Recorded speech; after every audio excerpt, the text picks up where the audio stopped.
All right, today we're basically going on a microscopic investigation.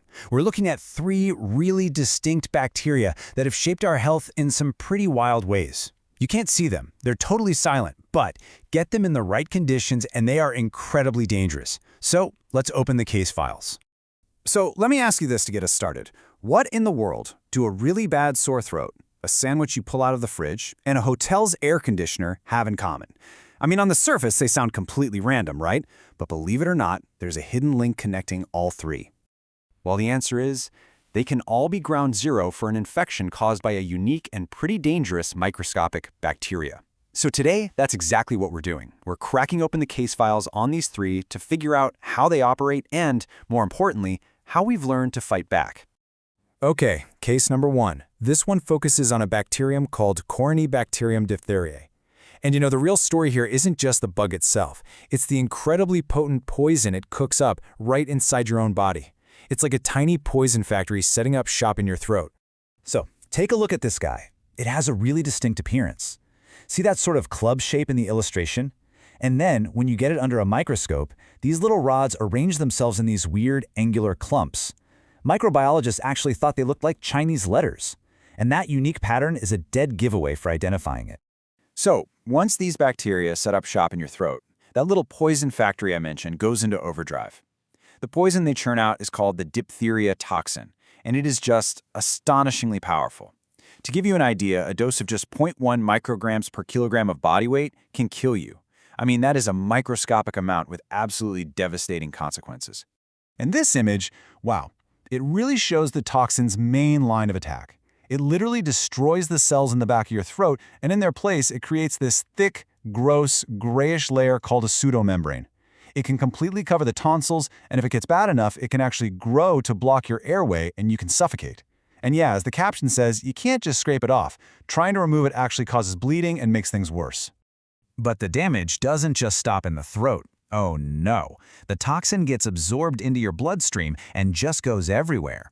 It can cause so much swelling in the neck that it's called a bull neck. It attacks the heart, the liver, the kidneys, and it also goes after your nerves, stripping off their protective coating. That's a process called demyelination, and that can lead to actual paralysis. So yeah, because of this incredibly fast full-body assault, a suspected case of diphtheria is a massive medical emergency. There's no time to waste. You can't even wait for lab results to come back. Doctors have to start treatment immediately, just based on the signs they're seeing. But for all of its terrifying, destructive power, we came up with an incredibly effective way to fight it. And that solution is prevention, all through vaccination. You know the common DTaP vaccine for kids? Well, the D stands for diphtheria. The vaccine contains something called a toxoid, which is basically a neutralized, harmless version of the toxin. And this is just a brilliant piece of bioengineering, right? Instead of trying to fight the bacteria, we just train our immune system to recognize and neutralize its main weapon. It's how we turn this deadly threat into something totally preventable. All right, let's close that case file and open up our second one, Listeria monocytogenes. Now this is a whole different kind of enemy. It's not about one big, overwhelming poison. Listeria's game is all about being a tough, resilient super survivor that can hide out right in our food. So here's our next suspect, this little short, rod-shaped bacterium.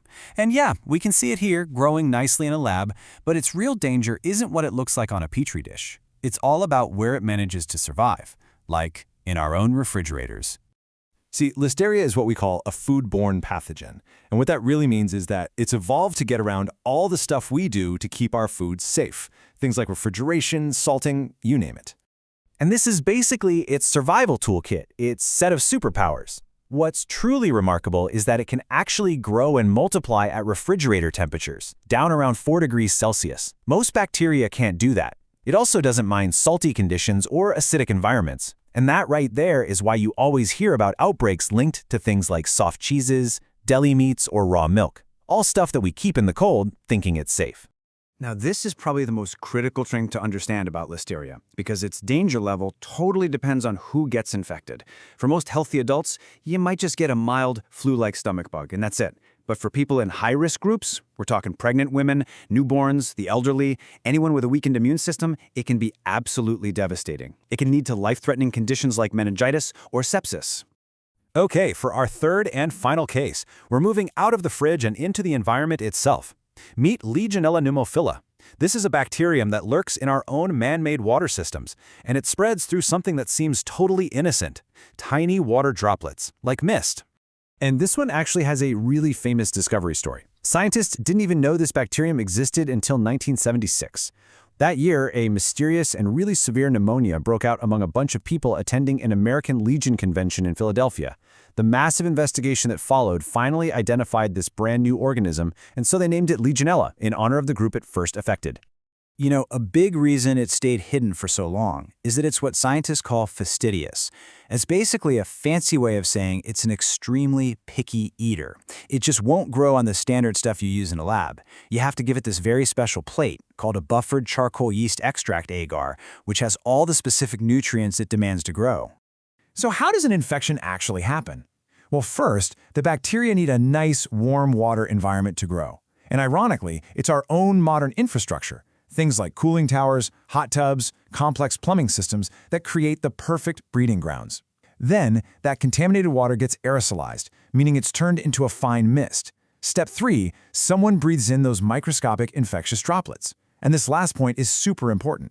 You can't catch it from another person. It's not contagious. The threat is purely from the environment. Now, once it gets inside the lungs, Legionella pulls off a really clever, really sneaky move. It actually gets itself eaten on purpose by our own immune cells, these cells called macrophages, whose job is to destroy invaders. But instead of getting destroyed, the bacteria hijack the macrophage from the inside.